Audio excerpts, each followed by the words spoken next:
A 70-year-old homeless man walks into a luxury hotel, and everyone mocks him, but when they find out who he really is, they are left in shock. The Grand Victoria Hotel shone like a jewel on the coast of Charleston. Its marble hallways and crystal chandeliers were a playground for the rich and famous. That autumn night, the rain beat against the large windows, creating a stark contrast with the luxury inside. In the lobby, elegant guests whispered among themselves, their laughter mingling with the clinking of champagne glasses. The air was filled with the scent of expensive perfume, mixed with the fresh flowers that decorated every corner. Suddenly, the glass doors swung open with a crash. A cold, damp wind swept through the room, bringing with it an unexpected figure. Mr. Henry Caldwell, a 70-year-old man, staggered in. His clothes were torn and dirty, his long, gray beard dripping with rainwater. The smell of the streets followed him, a mix of mildew and despair. The guests near the entrance recoiled, some grimacing in disgust, others simply turning away. A woman clutched her purse closer, as if the old man might steal it at any moment. Jack Ross, the hotel manager, quickly approached. His face was red with anger and embarrassment. "Sir, you cannot stay here. Please leave immediately," he said in a low but firm voice. Mr. Henry looked at Jack with tired but determined eyes. "Please," he murmured, "I just need a place to stay for the night. It's very cold out there." Jack crossed his arms. "This is a luxury establishment, not a shelter. Leave now, or I'll have to call security."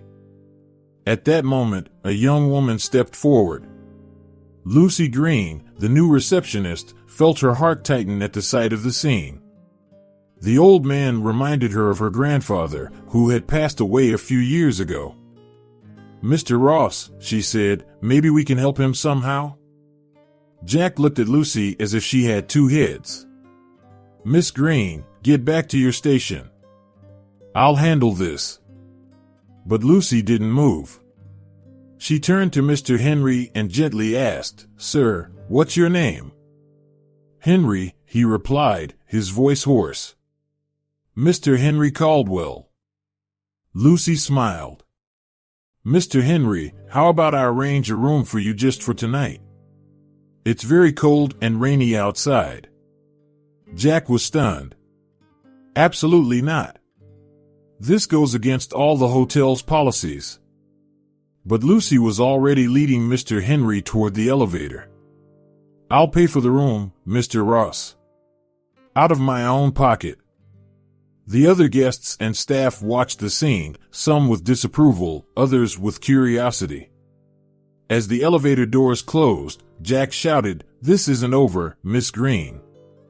In the small space of the elevator, Mr. Henry looked at Lucy with gratitude. "Thank you," he said simply. Lucy just smiled, feeling she had done the right thing, even if it might cost her job. When they reached the room, Lucy helped Mr. Henry get settled. "Rest well," she said. "Tomorrow is a new day." As she left the room, Lucy knew she had crossed the line. The hotel was buzzing with gossip, and she could feel the stares of the other employees. Some looked at her with admiration, others with disapproval. Back at the reception, Jack was waiting for her with his arms crossed. "My office." "Now," he said through gritted teeth. Lucy followed him, her heart pounding. She knew she was in trouble, but she had no regrets. As she walked through the luxurious hallway, she thought of Mr. Henry, alone in that large room. She hoped she had made a difference, even if only a small one, in that man's life. The door to Jack's office closed behind her, and Lucy braced herself for the consequences of her actions. But deep down, she felt a peace she hadn't experienced in a long time. She had followed her heart, and that, she knew, was worth more than any job. The first rays of sunlight filtered through the curtains of Mr. Henry's room. He opened his eyes, momentarily confused by the luxuries surrounding him. It had been years since he'd slept in such a soft bed. Slowly, the memories of the previous night returned, along with a feeling of gratitude towards the young receptionist. In the lobby, Lucy began her shift, nervous about the possible consequences of her actions. To her surprise, Jack didn't fire her, but the warning was clear: one misstep, and she'd be out on the street. When Mr. Henry came down for breakfast, the disapproving looks from the other guests were obvious. But he held his head high, a dignity hidden behind his shabby appearance. Lucy watched him from afar, intrigued. There was something in his eyes, a wisdom that didn't match his current situation. She couldn't help but wonder, who was this man really? Meanwhile, in the hotel corridors, gossip was rampant. Some employees defended Lucy's actions, while others condemned them. The hotel was divided, and the tension was palpable. That afternoon, Mr. Henry strolled through the hotel gardens. His eyes traced the lines of the building with an interest that went beyond mere admiration. Lucy, during her break, found him there. "How are you feeling today, Mr. Henry?" she asked gently. He smiled. "Very well, thanks to you, dear. This place. It brings back so many memories." Lucy frowned, curious. "Have you been here before?" Mr. Henry chuckled softly. "Oh, yes. A long time ago. In another life, you could say." Before Lucy could ask more, Jack appeared, his face a mask of disapproval. "Mr. Salgado, I hope you're planning to leave the hotel today. We can't extend your stay." Mr. Henry nodded calmly. Of course. I don't want to cause any trouble." But as Jack walked away, Lucy noticed a shadow of sadness in the old man's eyes. She sensed that there was much more to this story than it seemed. That night, unable to sleep, Mr. Henry stood on the balcony of his room. His hands caressed the marble railing, and his mind traveled back to the past. He saw himself young again, full of dreams and ambitions. A pencil in hand, sketching the first designs of what would become the Grand Victoria Hotel. He remembered the sleepless nights, perfecting every detail, every curve, every window. The hotel wasn't just a project for him. It was his greatest dream, his masterpiece. Every corner of that place held a piece of his soul. Silent tears rolled down his wrinkled face as the memories flooded him. The day of the inauguration, the praise, the pride in his eyes. And then, the downfall. The next morning, Lucy noticed that Mr. Henry seemed different. There was a melancholy in his gestures, a nostalgia in his gaze. She wanted to ask, to understand, but she knew it wasn't the right moment. The days passed, and Mr. Henry's presence continued to stir up the hotel. Some guests openly complained, while others showed cautious curiosity. On a particularly tense afternoon, Lucy overheard a conversation between two elderly guests.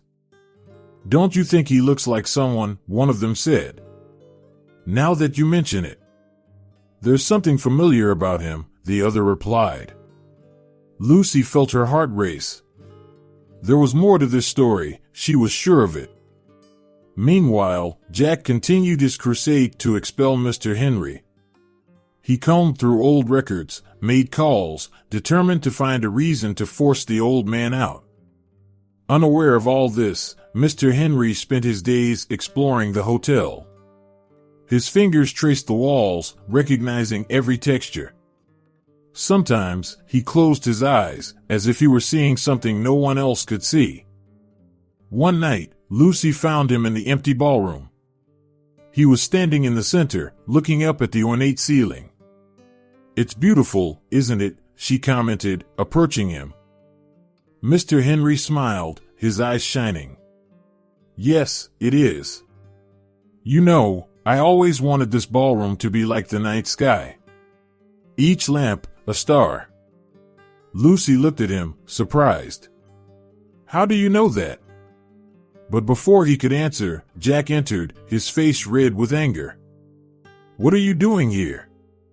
This ballroom is for paying guests only." Mr. Henry apologized and quickly left. Lucy, however, stayed behind, her heart full of questions. As the days passed, Mr. Henry's story began to unfold in small fragments. A word here, a gesture there. Lucy collected each piece, determined to solve the puzzle. The hotel, once a place of luxury and frivolity, now seemed to pulse with an ancient mystery. The walls whispered secrets, and even the most skeptical guests began to feel that something extraordinary was happening. Mr. Henry, at the center of it all, continued his silent stay. But behind his tired eyes, a storm of emotions swirled. The past and the present were merging, and he knew that soon the truth would come to light. Meanwhile, Lucy found herself increasingly drawn into the mystery. She knew she was risking her job, her reputation, but something inside her urged her to continue. At night, alone in her small apartment, she went over everything she had discovered. The pieces of the puzzle were there, right in front of her. She just needed to fit them together. As the days passed, a peculiar routine began to take shape at the Reina Victoria Hotel. Mr. Henry, still dressed in his worn-out clothes, became a constant figure in the luxurious corridors. Whenever possible, Lucy sought moments to talk with him, fascinated by his enigmatic presence. One quiet morning, Lucy found Mr. Henry sitting on a bench in the garden, watching the birds. She approached him, offering a cup of coffee. "Thank you, dear," he said, his eyes shining with gratitude. "You know, you remind me a lot of my daughter." Lucy sat down beside him. "Do you have a daughter?" Mr. Henry sighed deeply. "I did. She and my wife, they've been gone for a long time." Lucy's heart tightened. "I'm so sorry," she murmured. "Life is full of surprises, not all of them pleasant," Mr. Henry continued. "But finding kindness, like yours, makes it all worthwhile." As they talked, Lucy felt a deep connection with the old man. It was as if she had found the grandfather she never knew. Not far away, in the hotel kitchen, another drama was unfolding. Michael, a 22-year-old waiter, struggled to keep his composure. His hands trembled as he arranged the tray, his heart racing at the thought of facing another day of social interactions. Michael was the son of Mexican immigrants, born in Spain, but he always felt like a stranger. His daily battle with depression and social anxiety was silent, hidden behind a forced smile and downcast eyes. That morning, as he served breakfast, Michael accidentally dropped a cup. The sound of breaking porcelain seemed deafening, and all eyes turned to him. Feeling panic rise, Michael froze. It was then that Mr. Henry intervened. With a calm and gentle voice, he said, "Don't worry, young man. Accidents happen. Let's clean this up together." Michael looked at the old man, surprised by the kindness in his eyes. Together, they cleaned up the mess while Mr. Henry spoke softly, soothing the waiter's nerves. From that day on, an unlikely friendship began to blossom between Mr. Henry and Michael. The old man, recognizing the signs of an inner struggle he had once experienced, took Michael under his wing. During breaks, they would meet in the back garden. Mr. Henry shared stories of his own journey, teaching Michael to find strength in his roots and to value his unique identity. "You see, Michael," Mr. Henry would say, "each of us carries a story. Yours, with your Mexican roots and Spanish upbringing, is rich and unique. It's not something to be ashamed of, but something to celebrate." Gradually, Michael began to open up. He spoke about the pressure he felt to fit in, the constant fear of judgment. Mr. Henry listened intently, offering words of comfort and practical advice. Meanwhile, the friendship between Lucy and Mr. Henry also deepened. She saw him as a father figure, someone who offered the wisdom and support she had never had at home. One afternoon, Lucy found Mr. Henry gazing thoughtfully at the hotel structure. "You know, my dear," he said, "every building has a soul. This one, well, it has a story to tell." Lucy was about to ask more when Jack appeared, his face a mask of disapproval. "Miss Green, this is no time for chit-chat. Get back to work." Tension at the hotel continued to rise. Jack, irritated by Mr. Henry's prolonged presence, intensified his efforts to expel him. He began closely monitoring Lucy and Michael's interactions with the old man, looking for any excuse to act. Some guests, influenced by Jack's attitude, started making formal complaints about Mr. Henry's presence. Others, however, were touched by the old man's kindness and began to question their own prejudices. One evening, Lucy overheard a heated conversation between Jack and the hotel owners. "He's driving away our elite clientele," Jack argued. "We need to get rid of him now." Lucy's heart raced. She knew she had to do something to protect Mr. Henry, but what? Her job, her reputation, everything was at stake. Meanwhile, Michael's transformation was remarkable. Though he still struggled with his anxiety, he began to carry himself with more confidence. His posture was straighter, and he even started making eye contact with the guests. This change did not go unnoticed. Michael's colleagues took note, and some guests even complimented his improved service. This, of course, only served to further irritate Jack, who saw Mr. Henry's positive influence as a threat to his authority. One day, Michael mustered the courage to share with Mr. Henry a dream he had been keeping secret. He wanted to study culinary arts and become a chef. Mr. Henry listened attentively and then said, "Michael, my boy, life is too short not to chase our dreams. What's holding you back?" Michael lowered his eyes. "Fear," he admitted. "Fear of failing, of disappointing my parents, of not being good enough." Mr. Henry smiled gently. "Fear is natural, Michael. But don't let it paralyze you. Every step, no matter how small, is a victory." Those words stayed with Michael, planting a seed of change in his heart. As the days passed, the Reina Victoria Hotel, once a symbol of exclusivity and coldness, began to change subtly. Mr. Henry's presence and his interactions with Lucy and Michael were slowly affecting the atmosphere of the place. Some staff members, inspired by Mr. Henry's kindness, began treating the guests with more warmth and personality. Regular guests noticed the change, commenting on how the hotel felt more welcoming. However, not everyone was happy with this transformation. Jack felt his control over the hotel slipping through his fingers, and his determination to get rid of Mr. Henry only grew stronger. The sun had barely risen when Jack entered his office, determination etched on his face. He had spent the entire night awake, planning his next move. Mr. Henry had to go, and Jack was ready to do whatever it took to make that happen.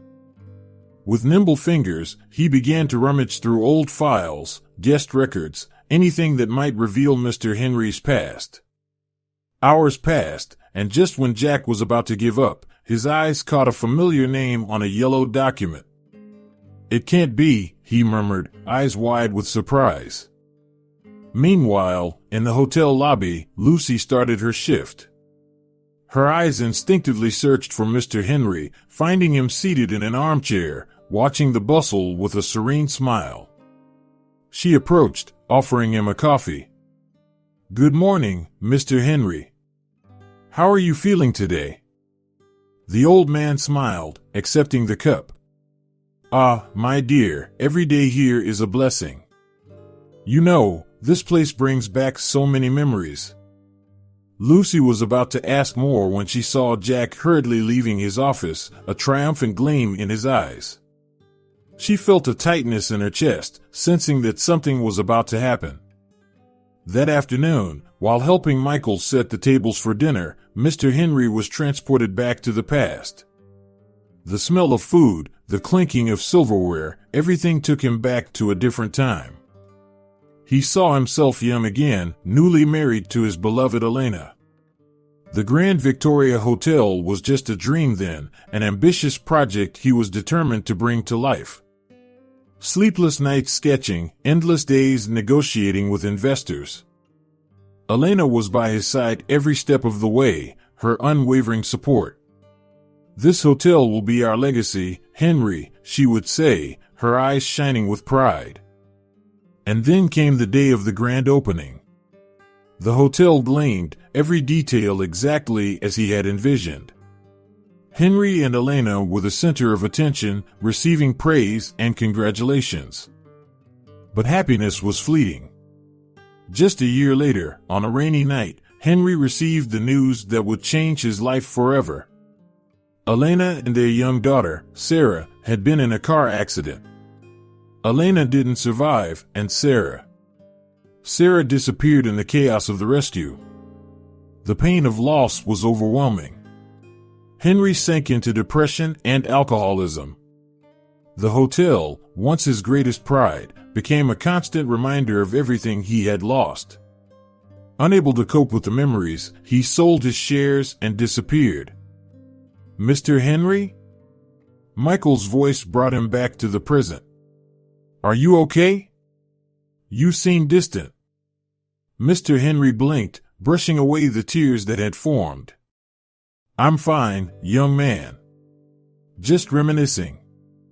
Across the room, Lucy watched the interaction with growing curiosity.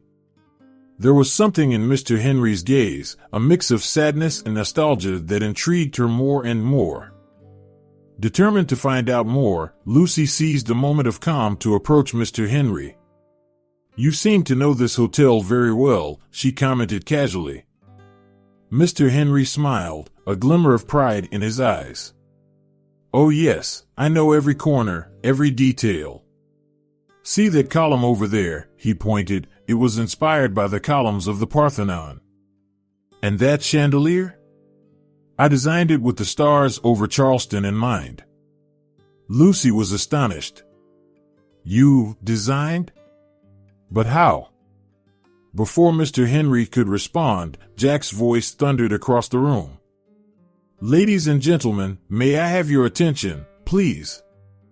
All eyes turned to the manager, who appeared strangely agitated. Beside him stood a man in a suit whom Lucy recognized as one of the hotel owners.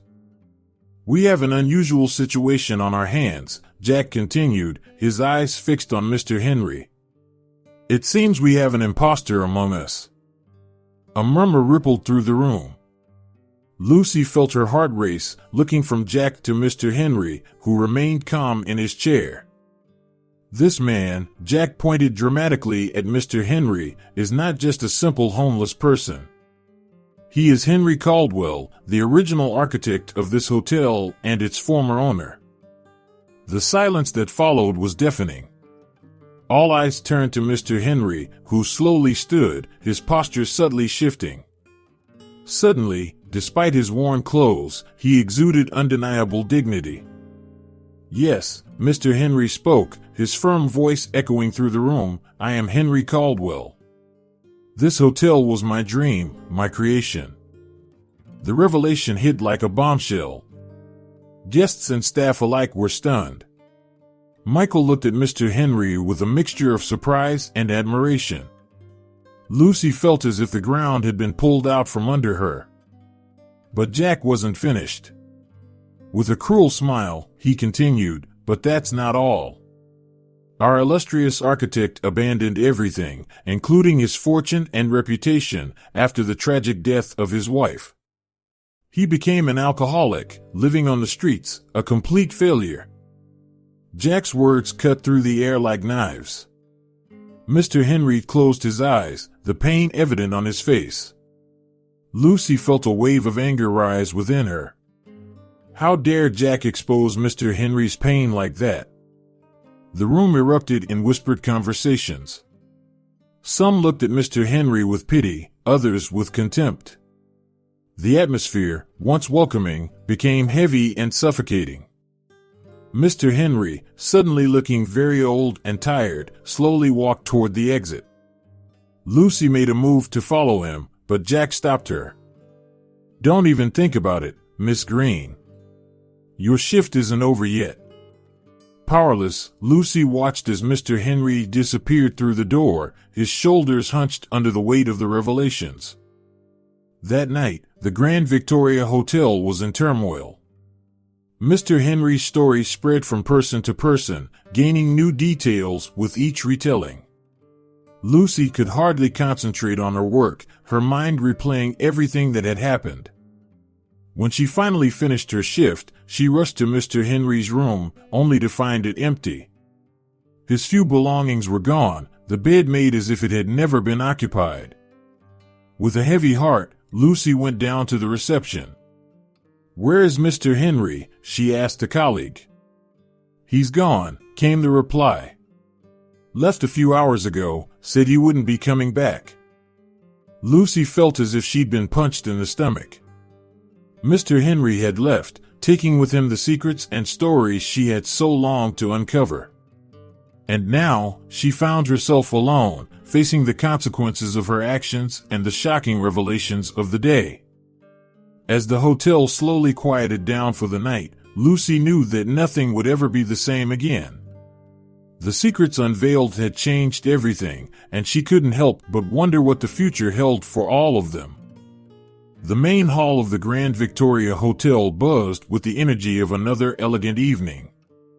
Silver cutlery clinked against fine porcelain as animated conversations filled the scented air. At the center of this whirlwind of luxury and refinement, Jack Ross nervously adjusted the microphone hidden in his lapel. "It's for the best," he murmured to himself, his eyes fixed on Mr. Henry, who smiled gently at Lucy as she served his dinner. Lucy leaned in, asking softly, "Is everything to your liking, Mr. Henry?" "My dear," he replied, his eyes twinkling with affection, "your presence makes everything taste better." Lucy blushed, feeling the familiar warmth of gratitude that always enveloped her in the presence of this man who had become a father figure to her. Little did she know that in a few minutes, her world would be turned upside down. Jack cleared his throat, his amplified voice echoing through the hall. "Ladies and gentlemen, may I have a moment of your attention, please?" The buzz gradually subsided, all eyes turning to the manager. Lucy frowned, a sudden apprehension tightening her chest. "Tonight," Jack continued, his voice trembling slightly, "we have among us someone who is not who they claim to be." His eyes fixed on Mr. Henry. "Isn't that right, Mr. Henry Caldwell?" The silence that followed was deafening. Mr. Henry paled, his fingers gripping the edge of the table hard enough to whiten his knuckles. "Or should I call you Henry Caldwell, the renowned architect who disappeared 5 years ago after the death of his wife and daughter in a tragic car accident?" Shocked murmurs swept through the hall. Lucy looked at Mr. Henry, her face a mask of confusion and disbelief. "Mr. Henry," she whispered, barely audible. "Is it true?" Mr. Henry stood slowly, his eyes sweeping the hall, meeting the shocked and judgmental faces of the guests. Finally, his gaze met Lucy's, full of pain and shame. "Lucy, he began, but the words failed him.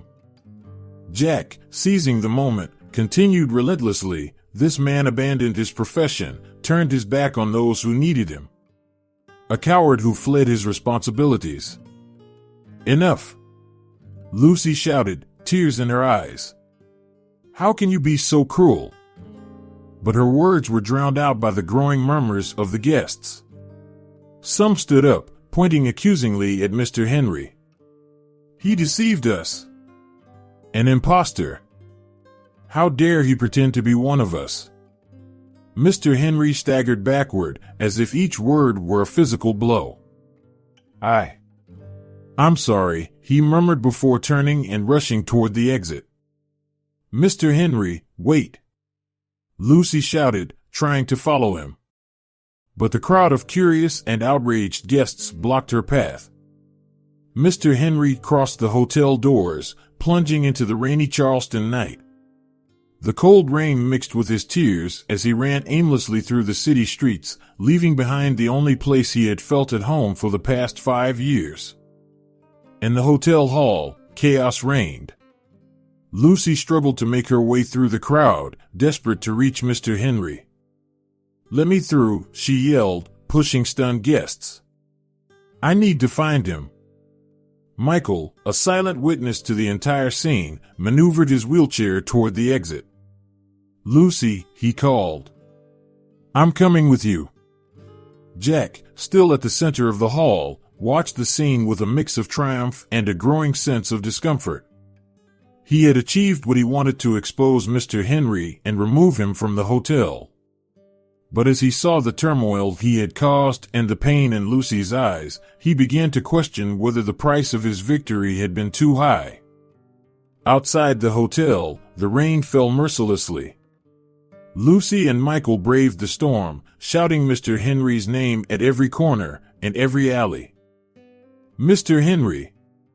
Lucy called, her voice hoarse from shouting. "Please come back. We don't care about your past." Michael, struggling to move his wheelchair on the slippery streets, added, "You showed us what kindness is, Mr. Henry. Don't disappear like this." Meanwhile, Mr. Henry wandered the drenched streets, lost not only in the city but in his own memories. Each step took him deeper into his past, reliving moments of glory and profound pain. He passed a construction site, the smell of fresh concrete and wood bringing back memories of his days as a renowned architect. For a moment, he saw himself young and full of dreams, presenting the plans for the Grand Victoria Hotel to a group of enthusiastic investors. "This hotel," he had said, his eyes shining with passion, "will be more than just a place to stay. It will be a home away from home, a haven of elegance and comfort." The irony did not escape him. The hotel he had designed to be a refuge had become the scene of his greatest humiliation. Mr. Henry continued walking, his steps leading him unconsciously toward the harbor. The sound of the waves, even muffled by the rain, exerted an irresistible call. Perhaps, he thought bitterly, the sea could wash away his shame and his pain. Back at the hotel, Jack retreated to his office, closing the door to muffle the tumult still echoing in the hall. Seated in his leather chair, he found himself confronted with a series of uncomfortable questions. "What have I done?" he murmured, running his hands over his face. Was it really necessary to humiliate him like that? He stood up, walking to the window. Outside, the storm raged, mirroring the turmoil in his own heart. He watched the solitary figures of Lucy and Michael, still desperately searching for Mr. Henry in the merciless rain. A lump formed in his throat. Jack had always prided himself on his efficiency, his ability to make tough decisions for the good of the hotel. But now, seeing the impact of his actions, he wondered if he had crossed a line from which there was no return. The search for Mr. Henry continued throughout the night. Lucy, drenched to the bone and hoarse from shouting, refused to give up. Every dark alley, every sheltered doorway was a possibility, a hope of finding the man who had become so important in her life. "Lucy," Michael called, his voice tired. "Maybe we should head back to the hotel. He might have returned." Lucy shook her head vehemently. "No, Michael. We can't give up. What if he's hurt? What if he needs us?" Michael nodded, impressed once again by Lucy's determination. "You're right. Let's keep looking." Meanwhile, at the hotel, the guests began to calm down, but the air was still charged with tension and gossip. Some expressed regret for their initial reaction, while others defended Jack's action. "He deceived us," argued one guest. "We had the right to know." "But at what cost?" countered another. "Did you see the look in his eyes? That man was broken." Jack, hearing the comments as he passed through the lobby, felt the weight of his decision grow even heavier. He approached a group of staff members discussing in low voices. "Any sign of Lucy or Mr. Henry?" he asked, trying to keep his voice steady. One of the housekeepers shook her head. "Nothing, Mr. Ross. Lucy and Michael are still out there searching. This storm. I'm worried about them." Jack nodded, feeling a wave of guilt wash over him. "Keep an eye out. If you have any news, inform me immediately." Meanwhile, on the streets of Charleston, Mr. Henry had reached the harbor. He was soaked, shivering with cold, but barely felt the physical discomfort. The pain in his heart overshadowed everything else. He approached the edge of the pier, staring at the dark, churning waters below. For a moment, he considered simply letting himself fall, allowing the waves to carry away his pain and his shame. "Elena," he whispered, remembering his deceased wife. "Sarah, my little one. I miss you so much." But then, like a distant echo, he heard voices calling his name. Lucy and Michael, tireless in their search, had reached the harbor. "Mr. Henry!" Lucy shouted, her voice almost lost in the roar of the storm. "Please, where are you?" Mr. Henry hesitated. Part of him wanted to respond, to run into the arms of those who, inexplicably, still cared about him. But the shame, the feeling that he didn't deserve such kindness, kept him silent. Maybe, he thought, it's better this way. They'll forget me eventually. They'll find someone more worthy of their affection. With that bitter thought, Mr. Henry quietly stepped away from the pier, disappearing into the shadows of the stormy night. Lucy and Michael, exhausted and disheartened, finally decided to return to the hotel. The rain had lessened to a fine drizzle, but the cold of the night penetrated to their bones. "We can't give up, Michael," Lucy said, her voice trembling with emotion. "Tomorrow, we'll search again. He has to be somewhere."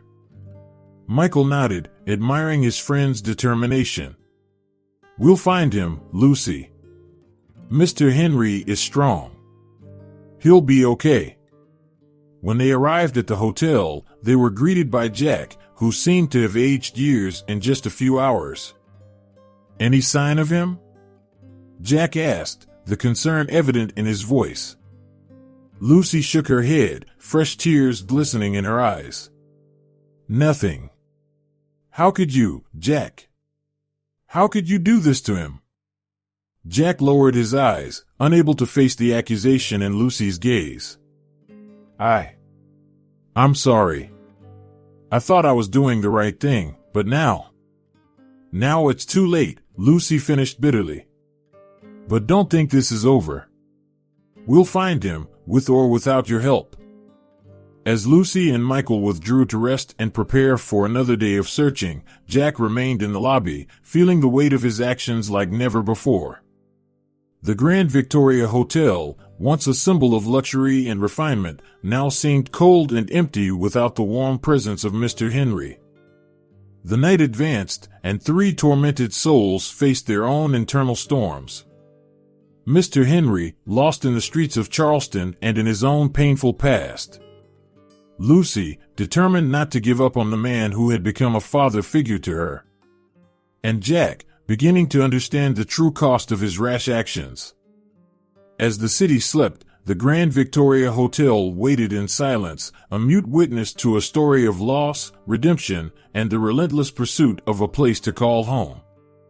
Dawn would bring new challenges, but also the promise of a new beginning. For Mr. Henry, for Lucy, for Jack, and for everyone whose lives had been touched by the unexpected presence of an old architect disguised as a beggar. The sun had barely risen when Lucy stepped out of her apartment, determination etched across her weary face. She had spent a sleepless night planning her next move. No matter what Jack said, she couldn't abandon Mr. Henry. Michael was waiting on the corner, nervous but resolute. "We'll find him," he said, his voice shaking slightly. Lucy nodded, grateful for the company and support. Together, they scoured the streets of Charleston once more. Every alley, every square, every place an elderly man might seek shelter was meticulously examined. As the day progressed, so did the desperation in Lucy and Michael's hearts. Meanwhile, at the Grand Victoria Hotel, Jack was dealing with the unexpected fallout from his actions. Far from forgetting the incident, the guests seemed even more intrigued by Mr. Henry's story. Some even threatened to cancel their reservations, dissatisfied with how the former owner had been treated. "Where is that charming gentleman?" asked an elderly guest. "He had such fascinating stories about this place." Jack forced a smile. "He decided to leave, ma'am. I'm sure he's fine." But his words rang hollow even to his own ears. A nagging sensation began to settle in his chest. Was it guilt? The day wore on, and Lucy and Michael continued their relentless search. They had reached the city's outskirts, their hopes dwindling with every step. "Maybe we should head back," Michael suggested, fatigue evident in his voice. But Lucy wasn't ready to give up. "Just one more place," she pleaded. They headed to a nearby cliff known for its stunning ocean views. In the distance, they spotted a lone figure sitting on the edge of the precipice. Lucy's heart leaped. "Mr. Henry," she shouted, rushing toward the figure. The old man turned slowly, surprise and something more was at relief in his tired eyes. "Lucy? Michael? What are you doing here?" Lucy fell to her knees beside him, tears streaming down her face. "We've been looking for you. Please, don't do anything rash." Mr. Henry looked at the turbulent sea below, then back at the young people. "I didn't intend to. I just wanted peace, a moment to think." Michael approached cautiously. "Mr. Henry, you can't give up now. Not after everything you've taught us." The old man smiled sadly. "What can I teach? I'm just an old failure, a drunk who lost everything." "No!" Lucy exclaimed fervently. "You're much more than that. You're the man who taught me what it means to have compassion, who gave hope to Michael. You've changed our lives." Mr. Henry was silent for a moment, letting Lucy's words sink in. Finally, he spoke, his voice choked with emotion. "You too, you remind me so much of Sarah. My daughter would be your age now." He then shared with them the full story of the accident, the loss of Elena, the disappearance of Sarah. How grief drove him to drink, how he gradually lost everything. "But the hotel," Lucy asked softly, "why did you come back?" Mr. Henry sighed deeply. "I wanted to see my creation one last time. I didn't expect to find so much kindness, so much life still within those walls." Michael, overcoming his shyness, spoke up. "You gave us something we didn't have before, hope. Please, don't take it away from us now." The young waiter's words seemed to touch something deep in Mr. Henry. He looked at Lucy and Michael, seeing in them a reflection of the future he might have had, the future he could still have. Slowly, with the help of the young people, Mr. Henry stood. "Maybe," he said with a small smile, "there's still some purpose for this old architect." Together, the three made their way back to the city. With each step, Mr. Henry seemed to regain a bit of his former dignity. Lucy and Michael flanked him, offering both physical and emotional support. As they arrived at the Grand Victoria Hotel, a small crowd had formed at the entrance. Guests and staff, having heard rumors about Lucy and Michael's search, awaited news anxiously. Jack was at the front, his face a mask of conflicting emotions. Seeing Mr. Henry, he stepped forward hesitantly. "Mr. Salgado," he began, we were worried." Mr. Henry looked at the man who had publicly humiliated him. For a moment, the tension was palpable. Then, to everyone's surprise, he extended his hand. "The past is past, Mr. Ross. Maybe it's time for a new beginning for all of us." A murmur of approval ran through the crowd. Jack, visibly moved, shook Mr. Henry's hand. In that moment, an elderly man made his way through the crowd. His eyes were fixed on Mr. Henry, a look of shock and recognition on his face. "Henry," he called out, his voice trembling. "Henry Caldwell?" Mr. Henry turned, puzzled. "Yes? Do we know each other?" The man approached, tears in his eyes. "It's me, Carlos. Carlos Mendez. We were partners. Before the accident." Realization dawned on Mr. Henry's face. "Carlos? But how?" Carlos smiled sadly. "I never left the hotel, Henry. I couldn't abandon our dream. And now you're back." The crowd watched in silence, sensing they were witnessing something profoundly significant. Carlos continued, his voice now stronger. "Henry, there's something you need to know. Something about that night, about Sarah." Mr. Henry's heart seemed to stop. "Sarah? What about her?" Carlos took a deep breath. "She didn't disappear that night, Henry. She survived." The world seemed to spin around Henry Caldwell. He staggered, leaning on Lucy and Michael to stay upright. "What?" he managed to say. "How? Where is she?" Carlos looked around, as if searching for someone. His eyes fixed on a point behind Henry Caldwell. "She's here, Henry. She's right here." Mr. Henry turned slowly, his heart pounding so hard he was sure everyone could hear. And there, standing a few meters away, was a woman. A woman with the same eyes he saw every morning in the mirror. "Daddy," she said, her voice barely more than a whisper. Time seemed to freeze. Mr. Henry took a hesitant step toward the woman, his hand trembling as he touched her.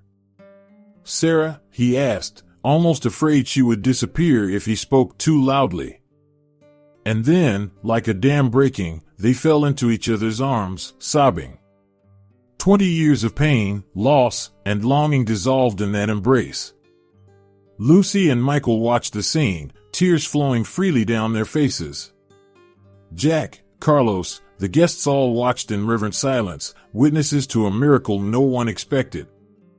In that moment, under the shadow of the Grand Victoria Hotel, a long-lost family was reunited. And with them, the promise of a new beginning, not just for Mr. Henry and Sarah, but for everyone whose lives had been touched by this extraordinary story.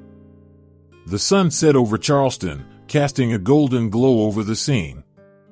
It was as if the universe itself was smiling, celebrating the power of love, perseverance, and redemption. The dawn brought a renewed energy to the Reina Victoria Hotel. The news of the emotional reunion between Mr. Henry and his daughter Sarah had spread quickly, transforming the atmosphere of the hotel. The lobby, once cold and impersonal, now buzzed with lively conversations and warm smiles. Henry Caldwell, now wearing new clothes and with his hair neatly trimmed, looked as though he had shed decades from his age.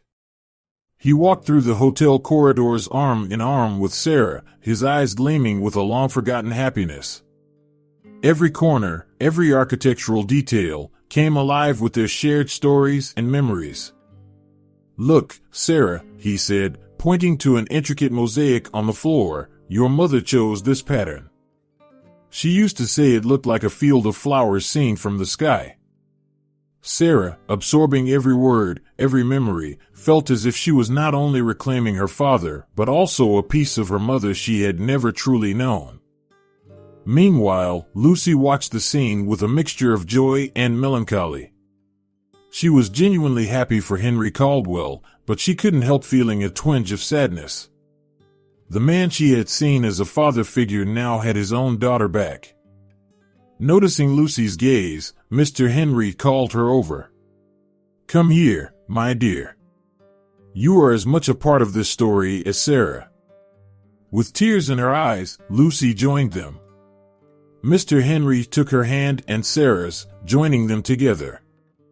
"Without you, Lucy, I would never have found my daughter. You gave me a second chance at life." Sarah embraced Lucy warmly. "Thank you for taking care of my father when I couldn't. You will always be a part of our family." The moment was interrupted by Jack, who approached nervously. The manager, once arrogant, now seemed diminished, burdened by the weight of his past actions. "Mr. Caldwell," he began hesitantly, I would like to apologize. My behavior was unforgivable." Mr. Henry looked at the man for a long moment, then smiled gently. "Mr. Ross, we all make mistakes. What's important is that we learn from them and move forward." Jack, visibly moved, nodded gratefully. "Thank you, sir. And, well, the hotel owners would like to speak with you, if possible." Mr. Henry agreed, curious. In the meeting room, he found not only the current owners but also his former partner, Carlos. "Henry," Carlos began, "we made a grave mistake in letting you go all those years ago. This hotel, this masterpiece, was never the same without you." The owners nodded in agreement. "Mr. Caldwell, we'd like to offer you the position of general manager of the hotel. No one knows this place, its history, and its potential better than you." Mr. Henry was momentarily speechless. He looked at Sarah, who smiled encouragingly, and at Lucy, whose eyes shone with pride. I would be honored," he finally replied. "But on one condition." Everyone in the room leaned in, eager to hear. "This hotel must become more than a playground for the rich. I want to implement programs to help the homeless, offering training and employment opportunities. And I want Lucy to be promoted to a leadership position to help implement these changes." There was a moment of silence, then the owners smiled and extended their hands. "We have a deal, Mr. Caldwell." The news of the hotel's new direction spread quickly. Employees who once feared for their jobs now felt energized and motivated. Miguel, inspired by the transformation, decided to enroll in a culinary course, fully supported by Henry Caldwell. In the weeks that followed, the Grand Victoria Hotel underwent a metamorphosis. Under the compassionate leadership of Mr. Henry and the innovative enthusiasm of Lucy, the hotel became a beacon of hope in the community. A training program for the vulnerable was established, offering skills and job opportunities. A wing of the hotel was converted into temporary housing, providing a safe and dignified environment for those in need. Jack, deeply affected by Henry Caldwell's generosity, became one of the most fervent supporters of the new initiatives. He worked tirelessly alongside Lucy, determined to right his past wrongs. Sarah, moved by her father's work, decided to use her experience as a social worker to help with the program. Father and daughter worked side by side, making up for lost time and building a legacy of compassion. The Reina Victoria Hotel, once known only for its luxury, was now celebrated for its humanity. Guests from all over the world came not just to enjoy the comfort, but to witness and participate in a quiet revolution in the hotel industry. One afternoon, Mr. Henry found Lucy in the hotel garden, the same place where they had first talked. "You know, my dear," he said, his eyes shining, "when I walked into this hotel that rainy night, I thought I was at the end of my journey. Little did I know, I was just beginning." Lucy smiled, tears of happiness in her eyes. "You've taught us that it's never too late for a new beginning, Henry Caldwell." He nodded, looking at the hotel that had once been just a dream on his drawing board. Now, it was much more than that. It was a symbol of redemption, of second chances, of hope. "It's never too late," he repeated softly. It's never too late to make a difference. As the sun set over Charleston, casting a golden glow over the Reina Victoria Hotel, Mr. Henry knew he had finally found his way home. And this time, he wasn't alone. He was surrounded by a family that went beyond blood ties, united by love, compassion, and a shared desire to make the world a better place, one guest at a time.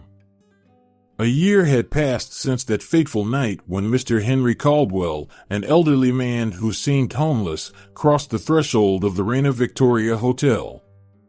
The rising sun bathed the building's facade, its golden rays reflecting off the freshly polished windows as if heralding the start of a new era.